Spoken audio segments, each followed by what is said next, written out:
भेड़िया। Eric 15 साल का एक लड़का था।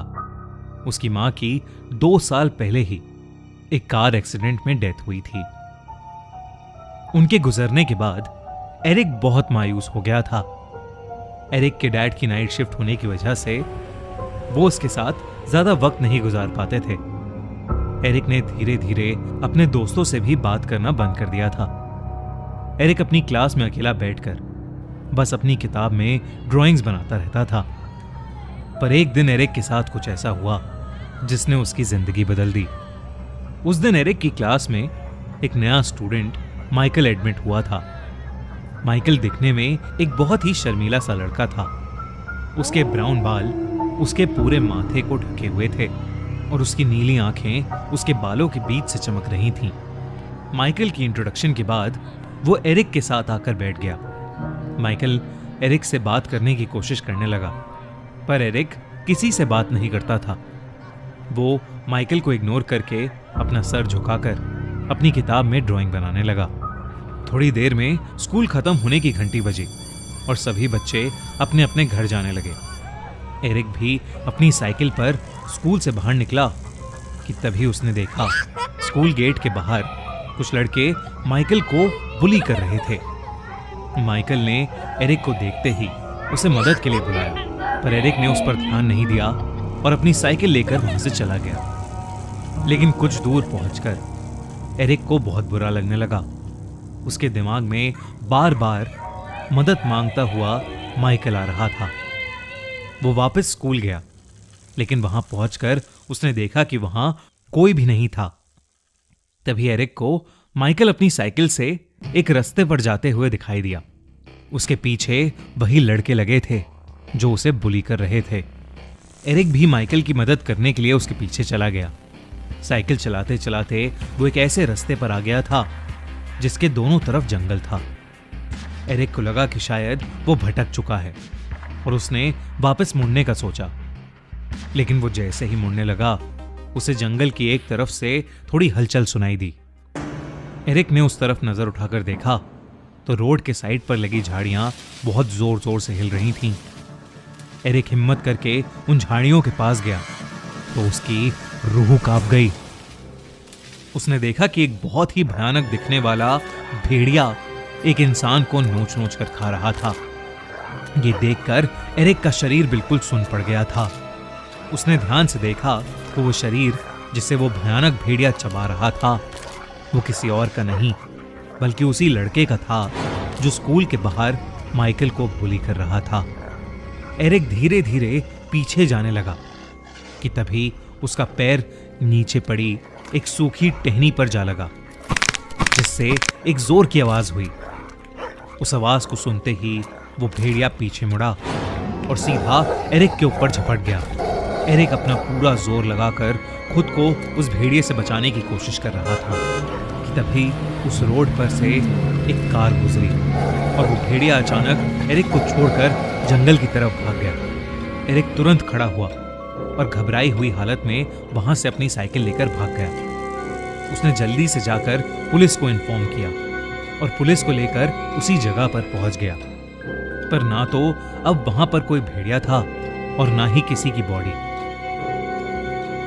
पुलिस को लगा कि एरिक उनके साथ कोई मजाक कर रहा है और उन्होंने एरिक को डांट लगाकर घर भेज दिया। अगले दिन स्कूल में एरिक अपने फेवरेट टीचर मिस्टर ब्लैक से इस बारे में बात करने गया। एरिक की मॉम के मरने के बाद प्रोफेसर ब्लैक ने एरिक को काफी इमोशनली सपोर्ट किया था। एरिक को यकीन था कि कोई उसकी बात को समझे ना समझे, मिस्टर ब्लैक जरूर समझेंगे। एरिक ने अपने साथ हुआ किस्सा उन्हें बताया और एरिक की बात सुनकर मिस्टर ब्लैक हैरान हो गए और उन्होंने अपने कमरे के दरवाजे को बंद किया और अपनी अलमारी में से एक पुरानी सी किताब निकाली। एरिक को कुछ भी समझ नहीं आ रहा था, पर फिर मिस्टर ब्लैक ने उस किताब को खोला और कहा कि उन्हें ऐसा लगता है कि एरिक ने जो कल देखा वो कोई मामूली भेड़िया नहीं था बल्कि एक वेयरवुल्फ था। वेयरवुल्फ यानी ऐसे मिथिकल क्रीचर्स जो वैसे तो इंसानी रूप में रहते हैं, पर आपे से बाहर हो जाने पर या किसी चांदनी रात में एक भयानक भेड़िए में बदल जाते हैं। ये सुनते ही एरिक के दिमाग में सिर्फ एक ही बात चलने लगी।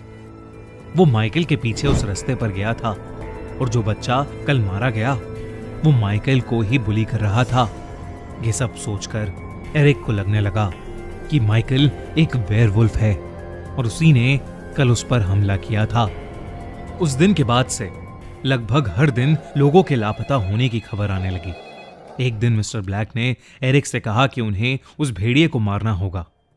मिस्टर ब्लैक ने कहा कि एरिक का सामना उस भेड़िए से पहले हो चुका है, इसलिए वो भेड़िया एरिक का शिकार करने जरूर आएगा और इससे पहले वो आए एरिक को उसे ही मार देना चाहिए।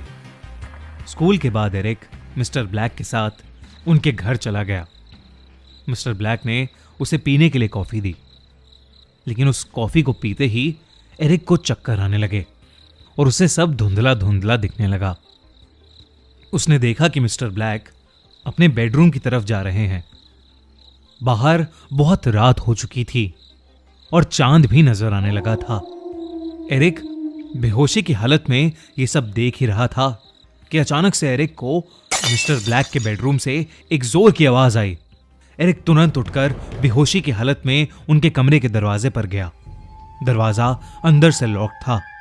एरिक को कुछ समझ नहीं आ रहा था, तो वो मिस्टर ब्लैक को जोर जोर से आवाज देने लगा और दरवाजा नॉक करने लगा, पर मिस्टर ब्लैक ने कोई जवाब नहीं दिया। एरिक को अंदर से किसी भेड़िए की गुहार करने की आवाज आ रही थी।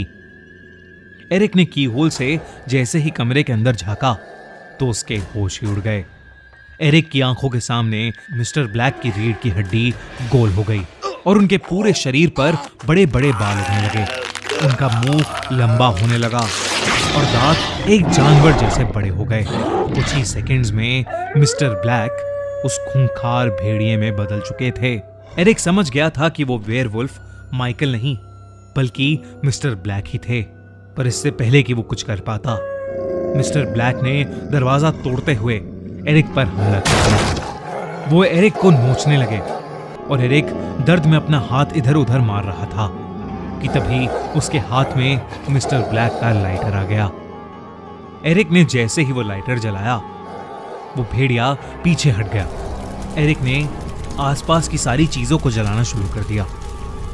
आग के डर से वो भेड़िया वहां से भाग गया। जब पुलिस मिस्टर ब्लैक के घर पहुंची तो उन्हें दिखा कि मिस्टर ब्लैक का घर जला पड़ा है और एरिक एक कोने में बेहोश पड़ा है। एरिक को जब होश आया तो उसने पुलिस को सब कुछ बताया, लेकिन उस दिन से मिस्टर ब्लैक भी गुमशुदा लोगों की लिस्ट में शामिल हो गए थे। पुलिस को भी अपनी इन्वेस्टिगेशन में कुछ नहीं मिला। उन्हें एरिक की कहानी पर यकीन तो नहीं था, लेकिन उस दिन के बाद से शहर का कोई भी इंसान गायब नहीं हुआ। एरिक उस दिन बाल बाल बच गया, लेकिन अपने साथ हुआ वो भयानक एक्सपीरियंस वो शायद कभी नहीं भूलेगा।